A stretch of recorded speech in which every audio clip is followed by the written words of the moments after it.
first clap of Penn State's regular season. It's no longer the off season. Penn State wins 46-11 against Nevada. Welcome back to the BSD YouTube channel, the BSD YouTube show. As always, your host, Patrick Kerbler, joined as always by Tim, Aiden, and Jarrett Slanina. Fellas, that was, I think, a fun football game. I mean, we'll obviously get into things in depth, but Jarrett, just like it's like your elevator pitch basically for this game, your 20-second takeaway on what we witnessed. It was a convincing win with a few things to be ironed out, which I think is great for the coaching staff to keep everyone motivated, prevent any big heads, but definitely a victory everybody could really feel good about, and most importantly, no injuries. That last part, I feel like, is almost I don't want to say my number one thing because, and again, we'll talk about everything, how the guys actually played. But yeah, it does seem like, knock on wood, you never know what happens, once we get out of the game, if somebody has, a sprained ankle or something, but it seems like everyone came out of this healthy. Tim, what was your main takeaway of the day? And we'll kind of let you dictate where we go here. I mean, I feel like, well, I don't want to say I feel like, because like I said, I'll let you kind of dictate where we want to go. But what was your main takeaway of the day? Well, I'd say I was impressed with Jim Knowles' defensive coordinator debut. 3 turnovers forced by the defense. 2 of them credited to Denai Dennis Sutton. Was it the very first drive of the game for Nevada? They were moving the ball into Penn State territory, and then right as they pick up a first down, Denai just punches it out, and Penn State ends up recovering it. They cash that in for 7 points the other way, ultimately, and that kind of just set the tone for the game. Penn State was able to – they ended up actually scoring on their first 9 possessions of the ball game. 5 of them touchdowns, 4 field goals. Would have liked to see a couple more of those field goal drives finish in touchdowns. That's me being a little bit nitpicky, but I think, like Jared said, good dominating win overall, but there were some things to work on, which, you know what, you got the best of both worlds from a game like today's. Jarrett, main takeaways from you. I know right when we started, I kind of asked you for the 20-second elevator pitch on what it was, an efficient day where Penn State looked good overall, but certainly has things to work on, but stayed healthy. But specifically, whether it's a position group or whether it was offense or defense, I know Tim had just mentioned, just the dominance of the defense, and specifically the defensive line. Main takeaways for you today? Yeah, well, the 2 things I mentioned in our pregame show I was going to be looking at was wide receiver play and defensive line depth. I would say definitely got a fantastic impression from both the sides of the ball in those areas. Trebor Pena was just very shifty, found ways to get open, obviously has really good chemistry with Aller, which we have not seen from someone in the slot over the last couple of years. So, that brings a lot of excitement about what he can do in Kotelnicki's offense. And Kyron Hudson just showed he's a playmaker, made that one incredible catch on the sideline. They had to go back and make sure he got his foot down. Sure enough, he did. And then the one, the touchdown where he, just got basically his body right in the right position to be able to come down and snag that. So just very impressed with both of those receivers, especially after so much, discontent and discussion and just, hand-wringing over that position group for the last 2 years.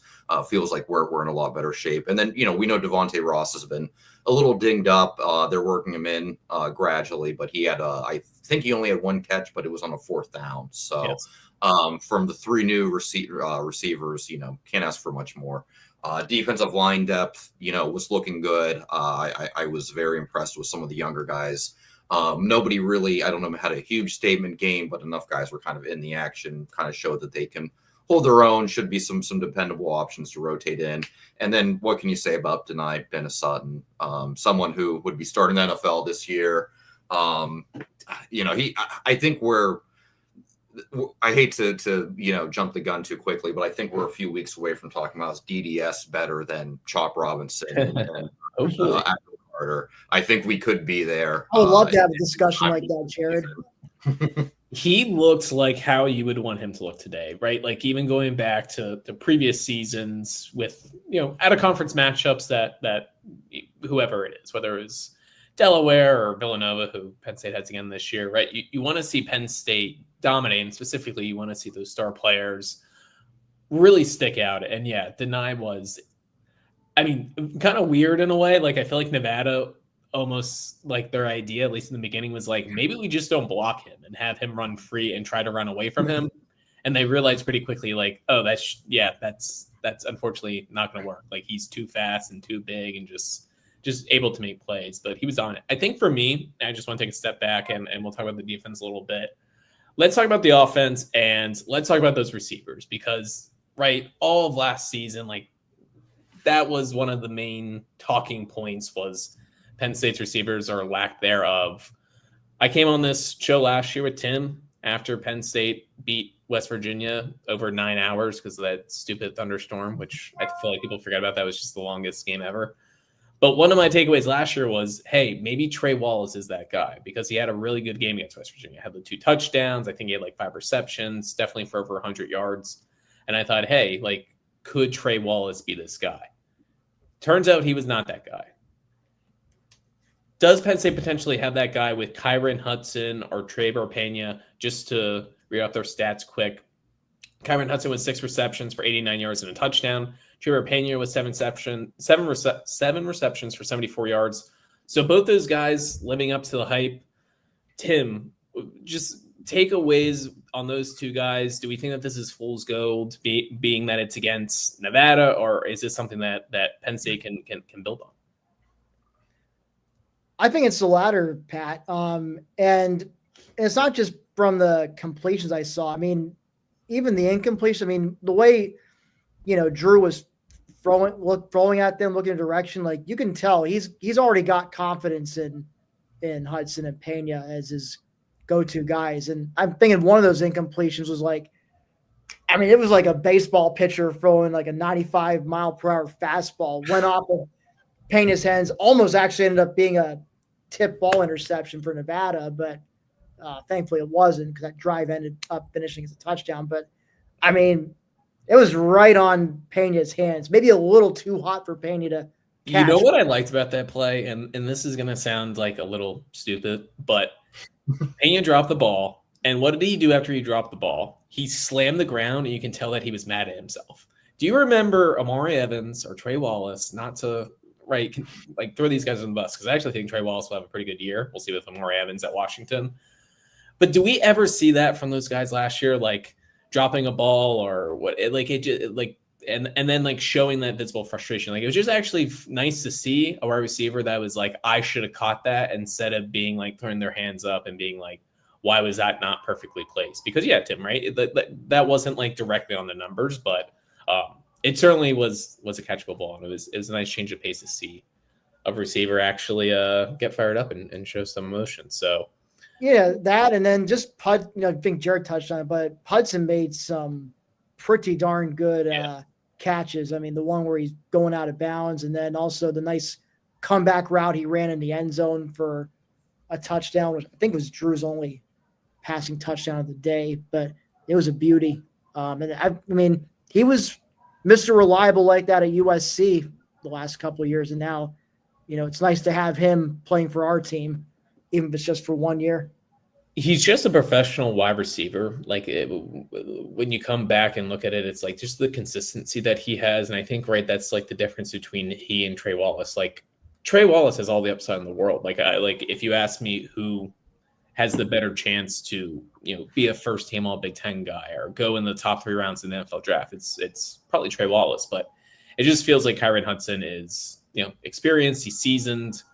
Coming from USC, obviously has experience in a really good offense. And yeah, the main thing this offseason, right, was getting wide receiver help. And Penn State goes out, they get Kyron Hudson, they get Trevor Payne, they get Devontae Ross. And as Jarrett mentioned, right, Ross still banged up a little bit, didn't get as much run as those guys. But it certainly seems like, Drew has a good rapport with Hudson and Pena. I think we had heard that he had this good rapport with Hudson. At least I've seen on Twitter quite a bit. But it's good to see that it's there for Pena as well. Jarrett, thoughts on the rushing attack? So Penn State didn't run the ball, I would say, like particularly well. Katron Allen did have 8 carries for 43 yards. Singleton just 8 carries for 19 yards. They did get 3 rushing touchdowns. Nick Singleton with 2, Katron Allen with 1, but not a dominant day rushing the ball. Any takeaways from there? Any reason to be concerned? I wouldn't say reason to be concerned at all. It wasn't the runaway train I think that we were hoping for. We really built up the offensive line, and the fact that Singleton and Allen are both back. So I think we were kind of, at least myself, I know maybe getting a little carried away, just imagining wide open lanes and them just running free several times per game. So, I think it was a combination of Nevada focusing on stopping the run, and also, Penn State was just really focused on getting the ball to the receivers. I think that's something that they wanted to work on today. They knew some of these new receivers are going to be guys that they're really going to need to depend on down the road, and I think they really wanted to kind of work out the passing game a bit. Not exactly what I was hoping for. And I'm sure you guys agree to some extent, but I think they'll be fine. I think it's just a matter of just maybe ironing out some kinks a little bit, timing up some of the runs a little bit better. But I think overall they'll be fine. Yeah, I feel like for the past couple of years, basically since 2022. I mean, Penn State's had a good offensive line. It's knock on wood, it's been a while since they've had a unit that really can't run the ball. But I feel like there's always these out-of-conference games where they just don't dominate the way they should. And we saw last year that as the season goes on, that tends to get better, the rushing attack, that is. And as we have mentioned in so many of these preview shows that we did over the offseason, like, we don't need to see, I don't need to see Nick Singleton go for 160 yards against Nevada. I don't need to see Katron Allen go for 188 versus FIU. I know what those guys are. I know what this rushing attack can be, just given what returns to the offensive line and what they were able to do last year. It's about opening up the offense and showcasing these new receivers, which Penn State did today. Another thing too, for anyone just dwelling on the stats, they both had 8 carries apiece, and it's not like they were relying on the second half to get the ball to them in a rhythm and run against a tired defensive line. So they didn't really have a game plan like that where they were going to come out with big stats or anything like that. Just they weren't the focus today. That was the clear game plan from the offense.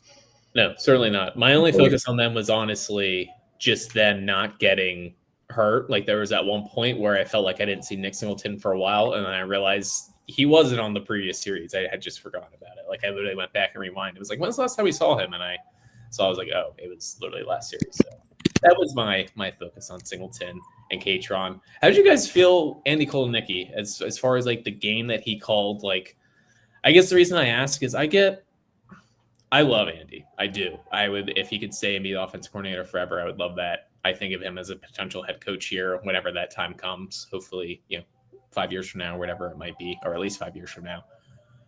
I do feel like his offense is a little do we need the constant gimmicks? Do we need Drew Shelton and Vega lined up over here to then switch out of it to then come back in? Do you guys get slightly annoyed with some of the constant weirdness? I understand that it's the idea behind it is you put it on tape and now it's probably a pain in the ass to game plan for, but as a fan, I don't know. Let's just do normal plays sometimes, Yeah, I'll say you pretty much just took the words out of my mouth, but I do think he does a lot of things to get on film. There's only X amount of hours that a college team can practice and prepare, so you're wasting your opponent's practice time really, and then potentially setting up something for down the road as well. So I don't know if I hate it, but yeah, I do get it. Sometimes it's just is this really necessarily accomplish anything besides what it's going to do off the field for other teams' preparation? Got it. Just before we go to defense, we did see a little bit of Grunkmeyer today. Didn't see a ton of him last year. I don't even think. I'm trying to think. Did we see him before SMU last year? I feel like it was all Bo before that, right? Yeah, I think his first attempt was that interception in that SMU game. Okay, so this was our first time truly seeing him. It's pretty good. I mean, right? There's not a ton of tape. I hope that he gets more run this year or anything like that. But as far as what he looked like last year against SMU, right? His first pass being an interception wasn't great. I thought he just showed a little bit more athleticism, a little bit more juice, little bit more zip on the ball than I was thinking, and just where he was at in the spring, where it was like everyone's expecting him to be QB2 even coming out of the spring, and Smolak was able to make that a battle, fortunately or unfortunately, if you're wanted Jackson Smolak to win the QB2 battle. Gronkmeyer comes back in the summer and is able to take it, or in fall camp. But Tim, thoughts on what we saw from Gronkmeyer before we move over to the defense, or really anybody else, any of the backups? I think we hit basically everyone else on offense. But sorry if you saw me laughing. I was just taking a peek at the Bama Florida State game, and they zeroed in on a Bama fan flipping the bird to the camera. Oh, no. Pretty funny. But yeah, to get back to Gronk, I was impressed with what I saw from him. He threw one of the plays. He threw a lovely dart of a pass to Khalil Dinkins to move the chains and helped engineer a nice touchdown drive for the backups, which ended with him running it into the end zone. So, kind of looked a bit like Bo Prabula of maybe a stronger arm. Yeah, maybe not quite the athlete. Did you guys see Bo's Missouri highlights from his opener? He was pretty solid. Looked pretty good. What about tight end? Just before I know I said we were going to go to defense, but tight end kind of, after last season, obviously I wasn't expecting like a Tyler Warren 2.0 type thing, but with tight ends getting so much to play, we didn't really see a ton of them as far as being targets. It was more so Hudson and Pena. We did see Rapplier once Gronkmeyer came in, but any thoughts on tight end play, what we're expecting moving forward now that we've seen a full game? Yeah, I don't think they were too involved today. Obviously, they didn't play a big part of the game plan. I really just kind of going back to a previous point. I think that the whole plan today was to really try to build some chemistry between Drew and the new receivers. So I think we're going to see them get gradually worked in, becoming a more of a factor probably over the next couple games here. But I think Dinkins is someone that we know we can rely on him.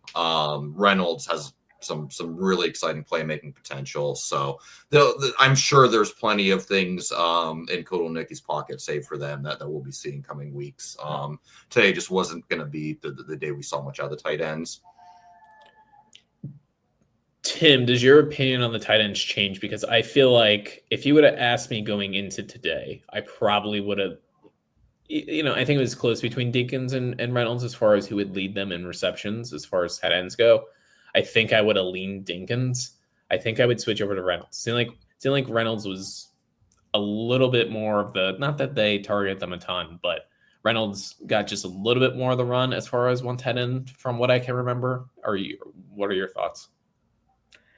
I kind of got the same idea. I mean, it seems like Reynolds might be their number one guy. It turns out he seemed to get a little more run than Dinkins did, but and they certainly target. I know he had 2 catches, but I think they targeted him a couple other times too. And I'm sure, like I said, this is only game 1. It's not like the tight ends are going to be a focal point of the offensive attack against Nevada, but against teams with more sophisticated defenses, you're going to have to utilize other positions in the field. So I'm sure Andy Kotelnicki's got some stuff in the bag that'll utilize Reynolds or Dinkins or whichever tight ends in the game there. But it definitely seems to me like Reynolds might be the number one. Yeah, I'll have to go back and watch, and it's one of those things of when we're, at least for me, when I'm watching the game, I'm also live tweeting from BSD, so it can sometimes be tough to realize what fully is going on as far as it's a 1 tight end set versus 2 tight end sets, and these are the 2 tight ends that are in and stuff like that. So I have to go back and rewatch. But just from what I saw while I was watching, I felt like Reynolds was out there a little bit more as far as snap counts go, but we will see. Before we move on to the defense, you see down here the banner says subscribe to BSD's YouTube channel. Please do that. It helps us out a ton. Last time I checked, we were at 223 subscribers. So if you are watching this video right now, please subscribe. Just let you know when we post a video, when we go live, things like that. It's really not annoying. It's not like you get a ton of different notifications or emails or anything like that from YouTube. Just helps us out, gets our name out there. So please make sure you're subscribed and make sure that you are liking the video as well. All right, defense. I have to be honest with you. I don't want to say surprised by Nevada's offense. I thought there'd be a little bit more passing. They essentially were just like a triple option team. I mean, they were just like a new age form of the triple option. We had already mentioned, and we can talk more about Deni Dennis-Sutton, but I think, Jarrett, the takeaway from today was just that Penn State's defensive line was on a different level compared to Nevada's offensive line. Yeah, absolutely. Jalen Harvey had to start opposite side of DDS. Thought he had a nice game. I'm not certain what his stats look like, but definitely was involved quite a bit. Lonzo Ford is back and healthy, so he's going to be a great complement to Durant. Gilliam, I saw, made some really nice plays, especially early on. I think there's a lot of really great pieces on that defense, and or defensive line rather. But you got the two all-American candidates right next to each other. Just there's going to be a lot of teams that just aren't going to have people that can block them this year. So it's just when you got those guys kind of leading the charge and have offenses needing to focus on them, it just really opens things up for everyone else. And defense line got a chance to be really dangerous this year. That's for sure. Yes, definitely. Nevada only finished with 203 total yards. A lot of that coming in garbage time on that last series. Ran for 78 yards, passed for 125 yards. But again, some of that came on the last drive, which credit to them for getting in there, getting a score. They played hard and I don't say deserved a touchdown, but certainly fine that they got in there. Tim, other thoughts defensively? I mean, even during halftime, I wrote down like some first half thoughts, and I feel like there were more takeaways offensively from what Penn State was doing, just like schematically, right? Targeting Hudson and Pena, compared to like takeaways that we can have on defense, just because it felt like Penn State had such an edge there from the size perspective and athleticism and kind of just how limited Nevada was. But any other takeaways that you had, people that stick out besides Zane Durant obviously had the interception. Deni Dennis-Sutton had 5 tackles, 2.5 tackles for loss, sack as well, and 2 forced fumbles. But anyone else that kind of stuck out to you?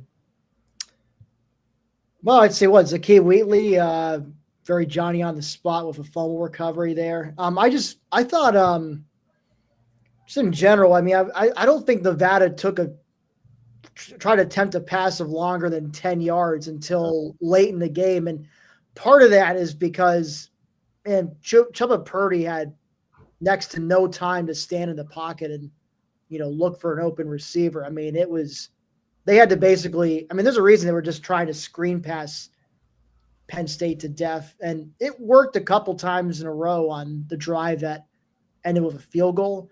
But, Purdy, solid runner. He did, pick up some decent yardage at times. But the problem is when you get into the red zone, closer to the goal line, the field shrinks. And, if you're one-dimensional like Nevada was, don't have any real downfield passing threat, then, Penn State's going to be able to, especially a Jim Knowles coach defense, is going to be able to pin their ears back and keep you out of the end zone at that point. But I just thought overall, I felt like kind of the epitome of bend but don't break. Yeah, it was weird. A weird like combination of, they dominated, but also there was some bend but don't break on a couple of Nevada's drives. There was the one, of course, the opening drive that ended in a sudden forcing the fumble recovery, and then the other one that saw them get down inside the 10 and then settle for a field goal late in the first half. And I think they also, and then in the second half, they were threatening again inside the 10, and defense, held them to, turnover on downs. So, I think just overall performance, it's hard for me to pick out. Obviously, well, not hard. Deni Dennis-Sutton's your defensive MVP, but like, as far as like other guys, stuck out, it's kind of hard to say.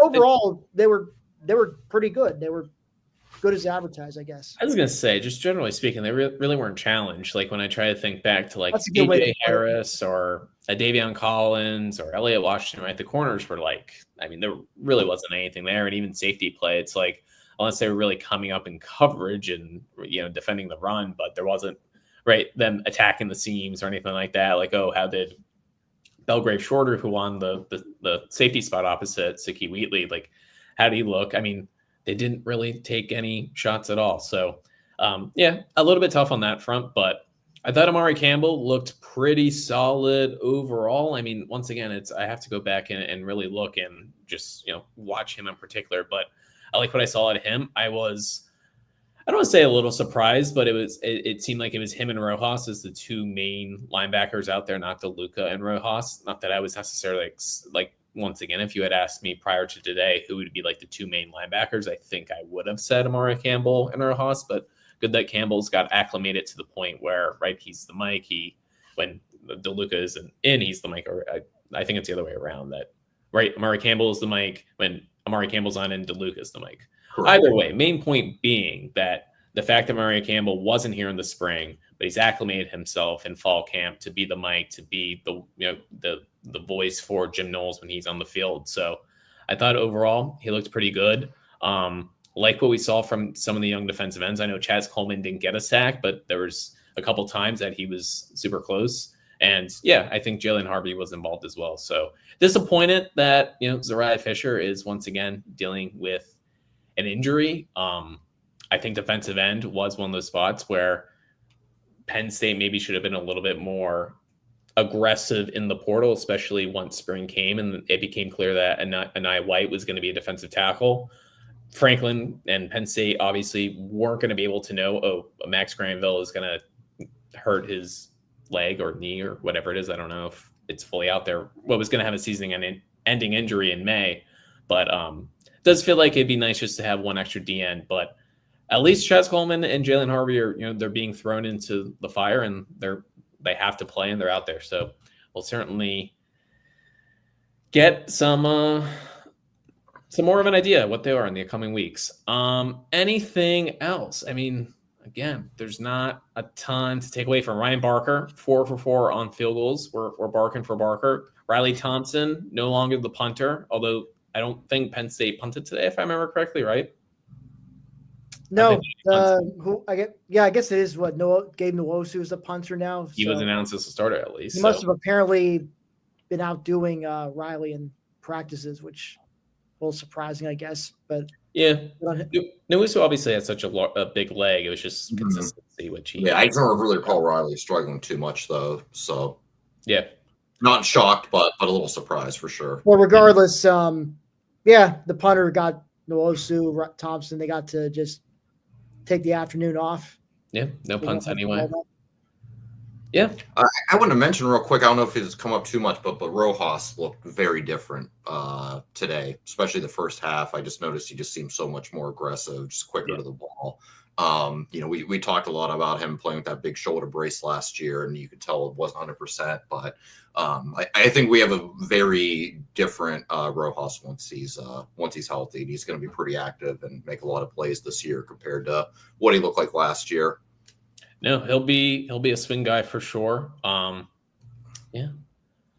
Anything else? We can talk about some of the other games if we're all wrapped up with Penn State. Not about 5 minutes ago or so. They stormed the field in Tallahassee. So Alabama's dropped their first one. Well, that's what I was going to say. Bit of a rough day for the SEC, if we're being honest, right? Texas goes into Ohio State and loses. Bama goes to Florida State. They lose. We'll see what happens with LSU and Clemson. They'll be kicking off in about 10 minutes here. Let's just take like 5 minutes or so and talk about Texas and Ohio State, because that was, it didn't live up to the hype as far as like pure entertainment goes. I mean, it was I guess it was an ugly game. I think it was two good defenses more than anything else. Like, I don't think it's going to be like, Ohio State's offense is bad this year. I also don't think that Texas' offense is bad. I think Arch will be okay. I think that was a really tough spot, as it turns out, to really start your career at. But Tim, I am surprised by Texas looking that poorly, though. I mean, I really did think that Texas was going to win that game, and I thought that Ohio State would be the one walking out of there with, these questions of maybe this isn't a playoff team, like that type of feel. But it feels more like Texas has that now. Yeah, I mean, I did not see. I guess I didn't envision Texas struggling as bad on offense as they did today. But I guess you got to give some credit to Matt Patricia and Ohio State's defense. They were able to stymie Arch Manning and, make him feel uncomfortable back there. But granted, Arch, he didn't exactly show the best fundamentals either. Or best field vision. Because I can remember there was one play. I think it was like they have 4th and 3 in the red zone, and it was still 14-0 game. And I think I remember there was the crossing route was open. I mean, I thought Arch was going to throw it to the crosser and have an easy touchdown, but he was so locked in on a receiver running a fade route to the back of the end zone that he threw the fade, and receiver couldn't quite come down with it. So he was there were times he was a little too locked in on one guy, and yeah, he also had some throws that you think a guy of his caliber should have made, and it wasn't like he had pressure coming on him, just misfired. So I think there's a reason why the other day when we were doing our Heisman Trophy picks, why I did not pick Arch Manning as my preseason Heisman favorite, and well, today illustrated just why. Like you said, this is it's week 1. The college football season nowadays is a marathon as opposed to a sprint, and there's the whole season ahead for both these teams, really, both quarterbacks, Arch Manning and Julian Sayin. He was fine. It was a pedestrian debut, but they weren't counting on Julian Sayin to try to win the game for them or anything. So Yeah. But I think both teams will offensively look much better against some lesser opponents in the schedule, and and as the season goes on, I'm sure they'll both get better. It's all about, you got to be peaking come playoff time. That's what it comes down to. As far as Texas goes, and Arch in particular, I called him unseasoned Luke Altmaier on Twitter, because it really was we'll see what Luke Altmaier is this year. Maybe he's better. I was surprised at how many people like Luke Altmaier last year after watching him against actual good defenses, where he is a one read. If that read isn't open, then he just tries to run. Except Arch wasn't doing the running part today. He was just the one read. And then I just it felt like his throws, right. Even Drew Aller, even in his bad games, it's still oh, you can tell this guy has an arm. He can, there's juice behind the throws. I even feel with Arch, that just didn't really pop today, other than a few passes here or there. A little bit later in the game, he got slightly better as the game went on, but just felt like his throws don't have that pop that you would expect of somebody of his caliber. And I think maybe what is most concerning, again, knowing that, yes, you went into Ohio State, it's a little bit different of an atmosphere, but I felt his feel for the game just wasn't that great. He was really rattled by the pressure and the moment, and just couldn't quite snap out of it. So, yeah, I am curious to see what happens. I mean, I did come on here, a week ago, and I'm pretty sure my national championship game I said was Alabama over Texas. So 0-1, credit to me. I mean, this is why you come to the BST YouTube channel. Yeah. High-level analysis like this. Jared, I think you did have Ohio State as your national champion. So if you want to, go for a, pat yourself on the back. And yeah, I'm never going to do that by congratulating myself for picking Ohio State. Unfortunately, it's just something I've had to come to accept too many times when I doubted them. So yeah. I'm just trying to play my cards right here. But yeah, this game really did look like two college quarterbacks making their first start against a great defense. Texas did find some rhythm later on, but it was a little too late. To your point, Patrick, you were right on the nose about Manning, where, he's going to get better, but he just looked like someone who's just very inexperienced, who just needs to grow a bit as a quarterback, get more comfortable in that offense. But he certainly did not look like the best player in America. That he won't be there by the end of the season either. He'll be improved, but yeah. I think we just kind of need to slow down the hype a little bit. But and really, it kind of came down to those 2 4th downs where they mentioned at the end of the game, but Ohio State went for a 4th and goal from, I believe, the 2 and pounded in. Texas had a 4th and goal late, not late, but it was in the 4th quarter from about the 1 foot line, and they got stuffed. And to that point, Texas, great defense. They've got, all this hype about Arch and some pretty good skill players, especially a receiver, but big question about their offensive line, and you saw them really struggle today. So you just kind of wonder, their offensive line, the competition won't be as fierce moving forward, but they're still going to be going to get some really good defensive lines, and could have other games where the offense just struggles to get in rhythm because of that. And then also, as the season goes on, if they're already thin to start out the season, get an injury or two. Just kind of wonder where the season may end up for Texas, where I'm not quite certain. That's why I didn't really have them too high on my my playoff rankings going in, because I kind of want to see what the offensive line was about, and not too promising to begin with. So something they're going to need to shore up if they're going to be a true contender this year. One of the positives, at least from a Penn State fan perspective, with Ohio State, twofold for me. One, Texas did actually have some success running the ball.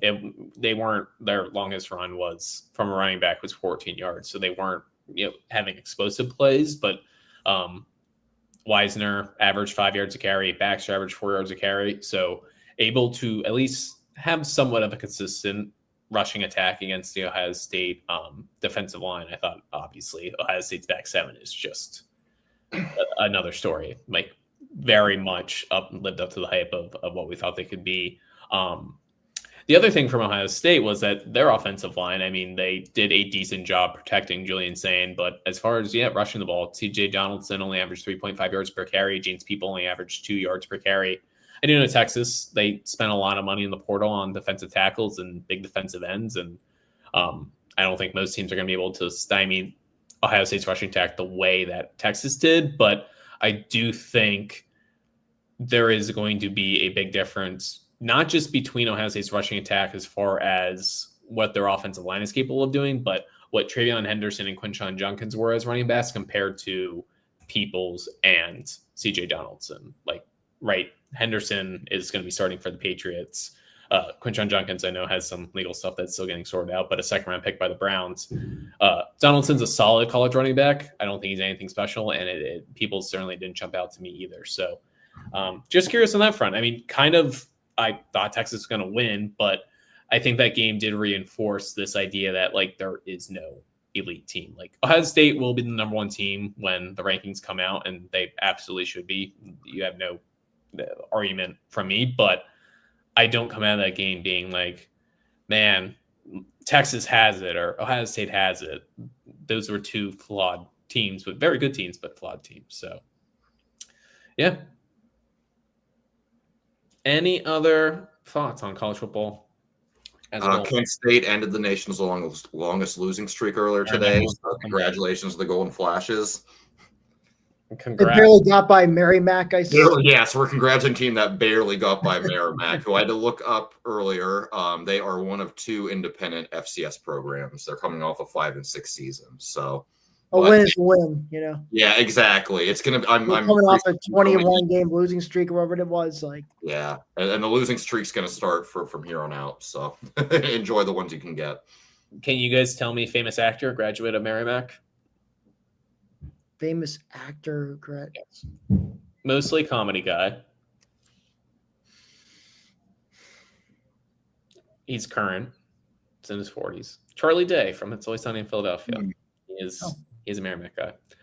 Other trivia for you, which I wanted to mention earlier, Penn State related. Tim loves when I ask Penn State trivia questions.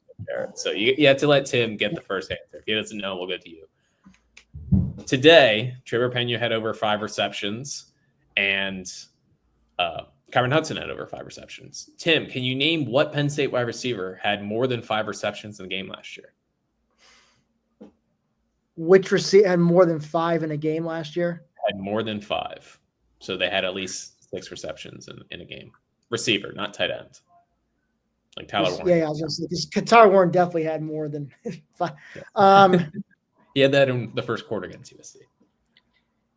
I want to say Liam Clifford had more than 5 against UCLA, because I think he put up like 100 plus yards in that game. Am I right on that? Do you have a guess? I actually know Liam Clifford had 3 catches against UCLA, because I just mentioned that I had to look up his stats for the countdown post this week. Well, I'm wrong then.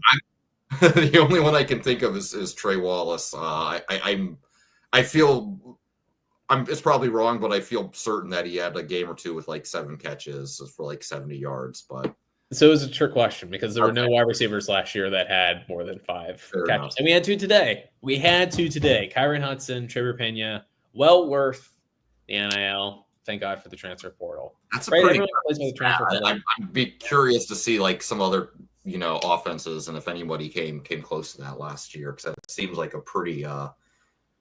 It's something that wouldn't happen a whole lot.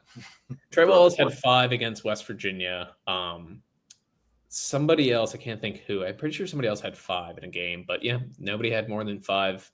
And it was also one of those things of once as the season went along, Penn State was like, we're just going to throw to Tyler Warren to try to get him some Heisman pub. So a lot of, right, the idea of Trey or Amari or whoever getting like 6 receptions kind of went out the window. But yeah, it's Nevada. It's not exactly right something to write home about, but certainly a good sign of things where they were both able to do that in their first game. So yeah, good times. Any final thoughts? I think we're gonna log off here. Again, not a ton to take away from this Nevada game. We're not going to inundate you guys with an hour and a half of a podcast on I don't want to say a meaningless game, but right, this is an exhibition game for Penn State. It's preseason for Penn State as they build up to Oregon. But Tim, Jarrett, any final thoughts on Penn State?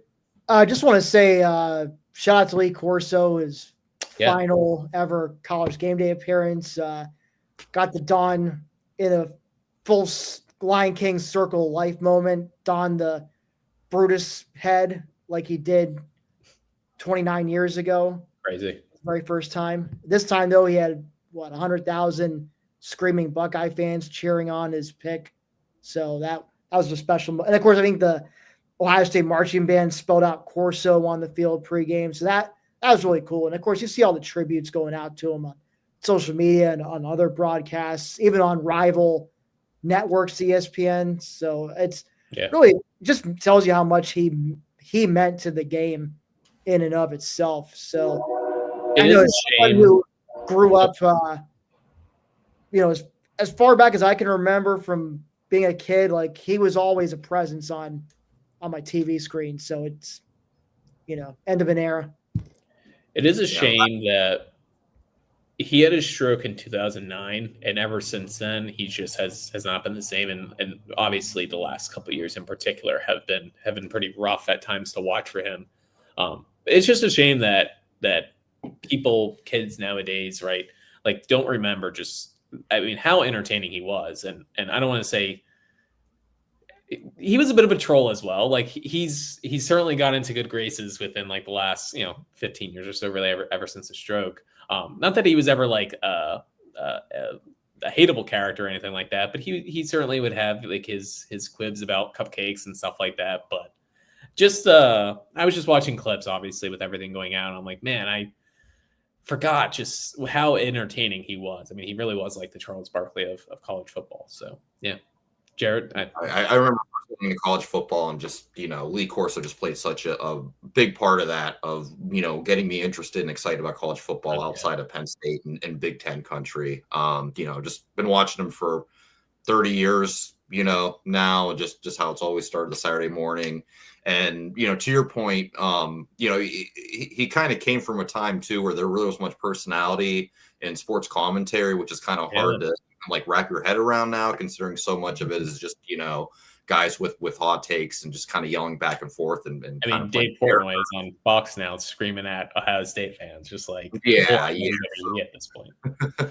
So it's just kind of hard to believe like we once had like a world with that like that. But man, it was just appointment viewing Saturday mornings, and just I remember even going back when they used to do the post game shows. It was just they were kind of checking in all. It was like an all day thing. So Corso's just the epitome of just the quirkiness of college football, and just someone who's just really really going to be missed. I'm one of those people that always has game day on first thing at 9:00.